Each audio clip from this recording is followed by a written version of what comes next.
At Château Gaillard, they were achieving the impossible. Day and night, shifts of workers were extracting the chalk and dressing it into blocks.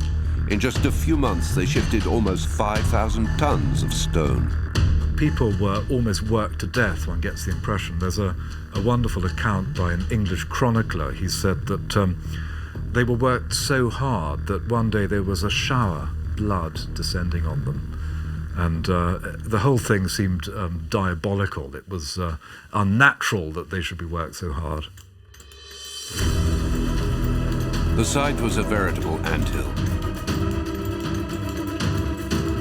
There were thousands of workers involved in building Château Gaillard, constructing more and more obstacles and ramparts to render the fortress impenetrable. To supply water to the garrison, each area of the fortress had its own well.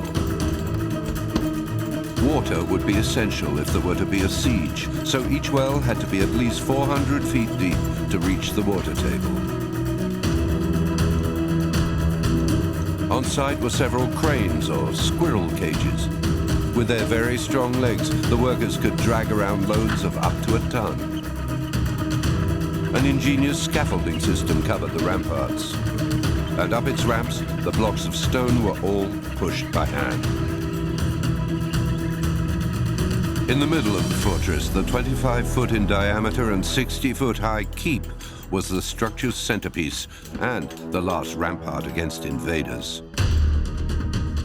At 650 feet long, 260 feet wide, and more than 300 feet above the Seine, it was a work of pharaonic proportions. As the workers and craftsmen redoubled their efforts to complete the construction of Château Gaillard, Richard the Lionheart and Philippe Auguste continued to invade and pillage each other's territory.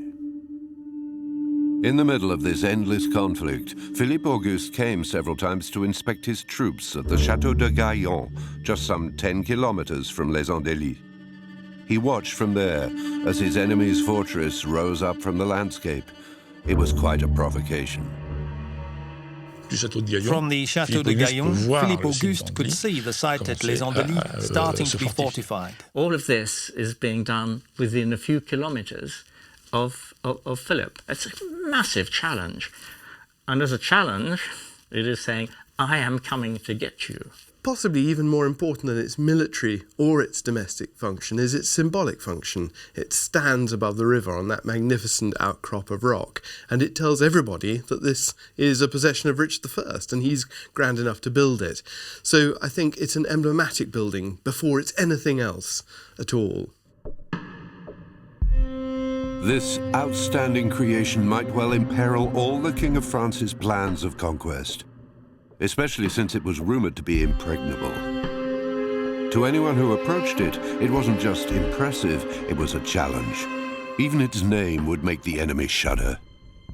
Richard the Builder called it his fair castle of the rock, but we read in contemporary chronicles people referring to it as Château Gaillard.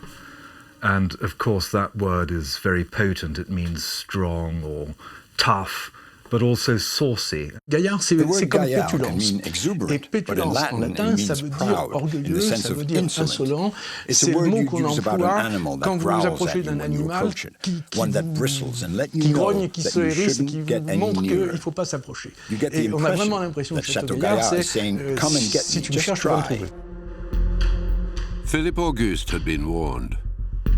He had to reckon with a stone monster that was equipped with all the latest architectural innovations. Château Gaillard was conceived as a means of military defense, capable of countering any assault and resisting for long months any invader.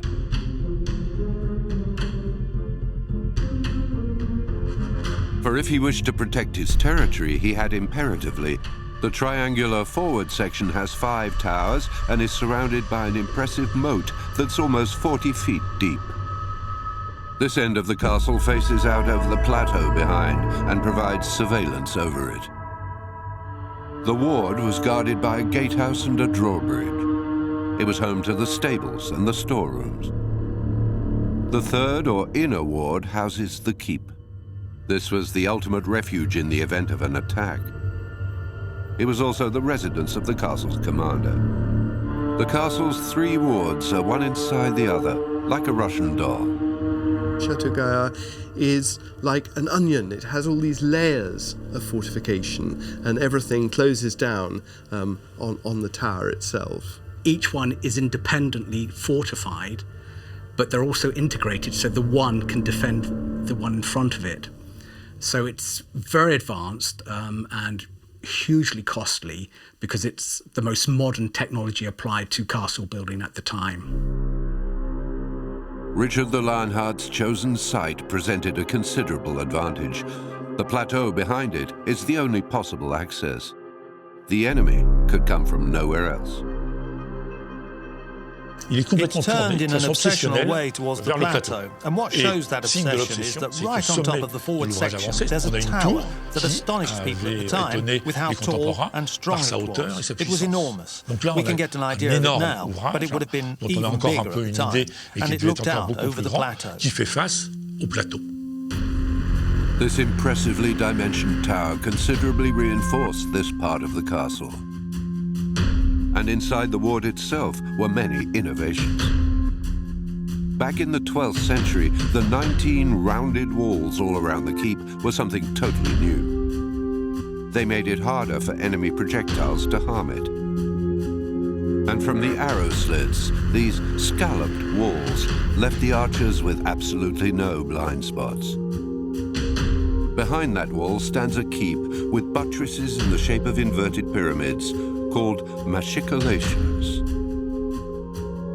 Previously, castles, in order to defend them, used to have wooden galleries built at the top of the walls from which you could conceal yourself and shoot off your arrows or throw missiles. In the Holy Land, they were starting to build these out of stone, so they were an integral part of the structure. And at Gaillard, we see the first machicolations in Europe, in Western Europe. But at the time, castle design was advancing very rapidly because the artillery designed to attack castles was also advancing very rapidly. So as the weapons got better, castle design got better. They had to use the very latest techniques to build these scalloped ramparts and stone machicolations.